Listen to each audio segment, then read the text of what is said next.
ఈ వీడియోపై మీ కామెంట్స్ను మాకు చెప్పండి. ఈ వీడియో నచ్చితే మా ఛానల్ని సబ్స్క్రైబ్ చేయండి. టీ20 ప్రపంచకప్ 2024 ప్రారంభానికి ముందు టీమిండియా అదిరిపోయే విజయాన్నందుకుంది.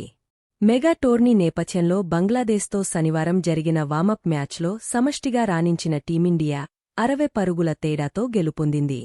ఈ మ్యాచ్లో ముందుగా బ్యాటింగ్ చేసిన భారత్ నిర్ణీత 20 ఓవర్లలో 5 వికెట్లకు 182 పరుగులు చేసింది.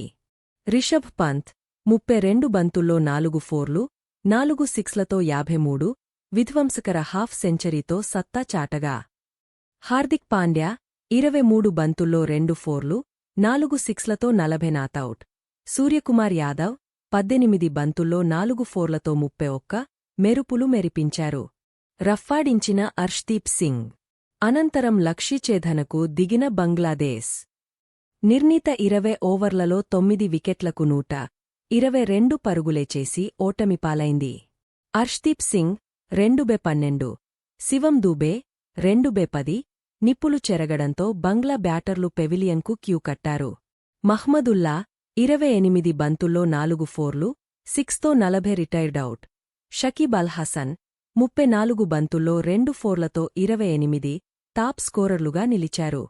కోహ్లీ దూరం. ఈ ప్రాక్టీస్ మ్యాచ్కు స్టార్ బ్యాటర్ విరాట్ కోహ్లీ దూరంగా ఉన్నాడు.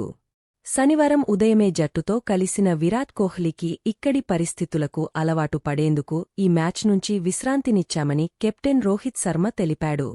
కాని విరాట్ కోహ్లీ మైదానానికి వచ్చి డగౌట్ నుంచి ఈ వామప్ మ్యాచ్ను వీక్షించాడు.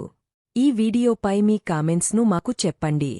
ఈ వీడియో నచ్చితే మా ఛానల్ని సబ్స్క్రైబ్ చేయండి.